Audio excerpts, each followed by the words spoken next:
Black Panther addresses Parliament, increase in U.S. visas issued, and 10 wells planned for Starbrook.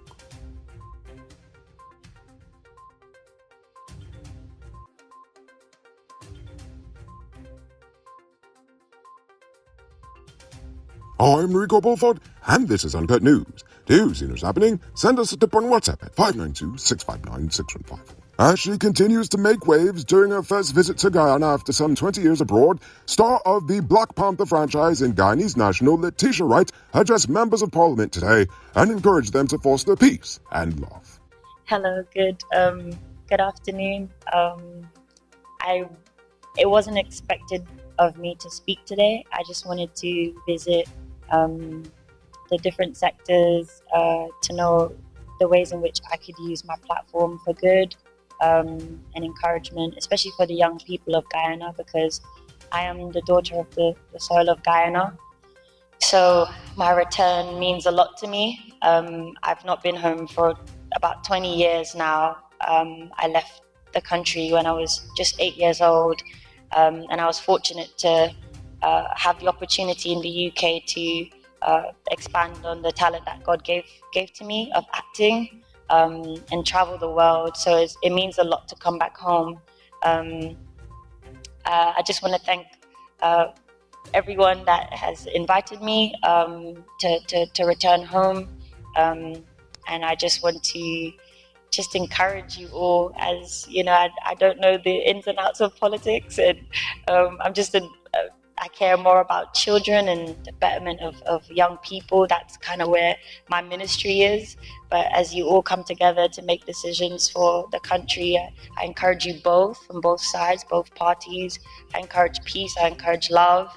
I'm of peace, I'm of love, and I'm just proud of you both, and everybody that's working together for the betterment and the empowerment of our country. So God bless you all as you go forth and make our country a better place from both sides. I honor you all. So thank you so much. Thank you. Probably the best word spoken in Parliament for years. Anyway, the Black Panther star arrived in Guyana on Friday last and has already conducted a number of activities. She's slated to meet with the president later today. There's a health alert at the National Assembly as 14 parliamentarians and staff members have fallen ill with a suspected case of food poisoning. The sickness apparently struck both sides of the House, with both government and opposition parliamentarians complaining of fever, vomiting, and diarrhea. The clerk of the National Assembly, Sherlock Isaacs, has ordered the sanitization of the Arthur Chung Conference Center. I'd insert a joke about politics and verbal diarrhea, but it's just too easy. Speaking of health alerts, fake Dr. Mikhail McLennan was freed today after the prosecution failed to produce witnesses against him. In October 2022, McLennan made his first appearance at the Diamond Magistrates Court and was released on $80,000 bail after pleading not guilty to the charge of faking being a doctor. McLennan's trial was scheduled to commence today. However, he was released as the prosecution failed to produce witnesses. The U.S. Embassy in Georgetown saw an increase in non-immigrant U.S. visa approvals in the fiscal year 2022, with 8,004 visas issued, according to the U.S. Department of State. This is compared to the 2,862 visas issued in 2021 and 2,255 visas issued in 2020.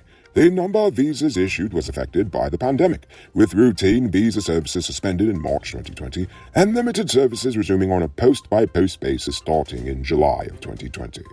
Now here's the case of justice being served. A typist clerk has been sentenced to 4 months in jail for attempting to pervert the course of justice. Mariano Passard told 3 individuals to lie to the police about the death of Arvin Tulsi Mahilal, who was later determined to have died from blunt force trauma to the head and a fractured spine. In drug-related news, 3 individuals, including a 63-year-old woman, have been remanded to prison for allegedly trafficking $1.1 million worth of cocaine. Lena Narayan, Sherman Edmondson, and Earl Branch were charged with the possession of 1.05 kilograms of cocaine for the purpose of trafficking, and have been remanded until February 13, 2023. In April of 2020, Narayan was among 5 persons charged after county ranks unearthed $12 million worth of cocaine and ecstasy at her home. She's currently out on $500,000 bail for that crime. Now it's time to tell you about Best Buy's Car of the Week. Currently on sale is this 2017 Land Rover Discovery Sport. It comes with leather, four-wheel driving programs, Bluetooth, mug rims, new tires, TV, CD, stereo, fog lamps, back camera, and much, much more. Buy cash for $10.4 million, or pay as low as $2.08 million down with around $201,000 monthly for 5 years, and it is yours. Call or WhatsApp 662-0844 for more info, or visit their showrooms at Lot 171 Peter Street, Queenstown, or Lot 2 Lamar Street, and Southern New York Century for this sweet deal. You can multiply your cash by selling digital top-up. This is a legit way you can earn some extra money at your business or to supplement your current hustle. Become a top-up vendor quick and easy by linking with Cellular Plus. Call them on telephone number 685-3109 for more info. A Venezuelan national was arrested in Tucson, East Bank, Essequibo, with over 2 pounds of marijuana in his possession. The police acted on a tip and made the arrest on late Saturday night. Also, a laborer was arrested in Providence, East Bank, Demerara, with over 2,200 grams of marijuana in his possession. The police found the suspect on a minibus with the drugs during a routine search on one side of the Demerara Harbor Bridge.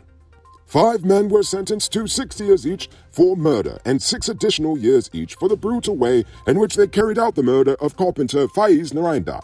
The trial ended with a guilty verdict from a 12-member jury. The 5 accused are Orlando Dickey, Radesh Moti, Deodath Dutt, Harry Paul Parsaram, and Niran Yaqub. The murder took place in Berbice between October 31st and November 1st, 2016. A 36-year-old woman is currently receiving treatment at the Georgetown Public Hospital after being severely chopped by her husband. The incident occurred yesterday when the victim, Dionaraini Badal, was at a car wash and her husband arrived, damaging her car with a cutlass. When she stepped out of the vehicle, he then began to chop her, leaving her with wounds to the head and her hands. The 55-year-old suspect has since been arrested, although the police have not released his name. 4 people have been displaced after a fire destroyed a home on the East Bank, Demerara. The Guyana Fire Service reports that the fire started due to an overloaded electrical panel, causing an explosion that spread to nearby combustibles. The entire building was destroyed before the fire was finally extinguished. In another fire tragedy, 8-year-old Jermaine Johnson passed away from injuries sustained in a house fire in Georgetown. The fire service reports that the cause was an overheated electrical fan that ignited nearby materials. A 75-year-old resident of the house remains in critical condition. A man drove his Tacoma vehicle into a crowd of people at Caneville Settlement, East Kanji, Berbice, killing 1 person and injuring 3 others. The driver has been identified as Shahzad Satur, and the incident was triggered by an argument at a wedding house. Satur turned himself in to the police early this afternoon. Sad news from the Guyana Police Force, as Senior Superintendent Edmund Cooper passed away from a prolonged hospitalization and coma. Commissioner of Police Clifton Hicken and other police ranks visited the grieving family on Saturday. In a developing story, a Guyanese man living in the United States has gone missing in Latham. The man, Stanford Williams, was traveling to Georgetown when he disappeared after getting off of the bus somewhere on the Latham Trail. Family members suspect a possible mental condition and are asking anyone with information to contact the nearest police station or call the family at 668-2040. Now for today's oil update. The Starbrook Block Cove Ventures plan to drill 10 exploration and appraisal wells in 2023. The wells will target a variety of prospects, including lower-risk wells near existing discoveries and deeper intervals. Operations are underway at the Tarpon Fish 1 well, Lancet Fish 1 well, and the Basher well. The wells are a part of a 25-well exploration campaign over a 2-year period, with a new 35-well exploration campaign planned by ExxonMobil pending regulatory approvals. The Cove Ventures announced a significant discovery at the Fangtooth SE well in January, following a series of 9 commercial discoveries in 2022. Tired of waiting on hold, tracking down a delivery driver, or carrying cash for your food orders? GT Eat is here to make your life easier. Guyana's first cashless food ordering and delivery app. Choose from Georgetown's top restaurants, pay securely with your card, and get your food delivered right to your doorstep. With the convenience of being able to order from your phone and the added feature of tracking your order, GT Eats is the ultimate solution for all your food needs. Download the app on Apple and Android stores and start ordering the easy way today. All Uncut News viewers can get 10% off all orders made on GT Eats up until January 31st. It's a new year. How about you make your truck run like new with Powered Automotive? Powered Automotive has truck parts and spares from all the major brands you know and love at prices you won't find anywhere else. Visit them at Lot 491 EE Eccles or call or WhatsApp them on telephone number 697-0171. Save big on truck parts at Powered Automotive, the #1 heavy-duty truck parts store in Guyana. It might not be robbery season, but the streets are still mean. That's why you need to get security for your home and business through Sheriff Security Service. Sheriff Security offers well-trained guards, armed and unarmed patrol, marine patrol, canine services. These people even got drones. Why? Because your security is their highest priority. You've seen the rest, now hire the best. Hire Sheriff Security Service today. Now for our Uncut News Fuse Poll question of the day. Every day we pose a question about current events in Ghana, the region, the diaspora, and how you feel it relates to us. On Friday, I asked, what questions do you have for me, Noriko? But before we get to that, I'd like to say a special thank you to our two paid supporters, Dion Nascimento and David Griffith. Thank you for your support, as it is what helps us bring you the news every evening. Terrence Andrew says, do you see anyone out of any party capable of developing Ghana and its people to become respectful leaders in the world? Sadly, I do not. Now, that's not to say that I don't believe that such persons exist in Guyana, but I don't see them being given a chance to shine. Maybe because the current power structure puts party politics over patriotism. At least, that's how I see it currently. Willow Darrow says, why are we giving land to individuals that are so-called low income for them to rent out or move to a foreign country and not living in the said properties? Maybe it's time we take back and redistribute those properties to individuals who really need them. I agree with you 100%. The current housing system makes no sense, and if anything, it's making the housing situation worse by obscuring the real numbers of homeowners in the nation. I think the ministry should have a 2 to 3 year minimum occupancy period for the homes before they could be rented out. Thank you all for your responses, even the ones I didn't read on screen. Now for tonight's question. How do you feel that Letitia Wright could use her position as a means of helping Guyana on a global scale? I want you to think about that question. Tell us in the comments below. If your response is good enough, we just might feature it in our next episode. Anyway, that's all the time we have for tonight, and check us out tomorrow for another. Until then, I'm Rico Bulford saying good night, folks.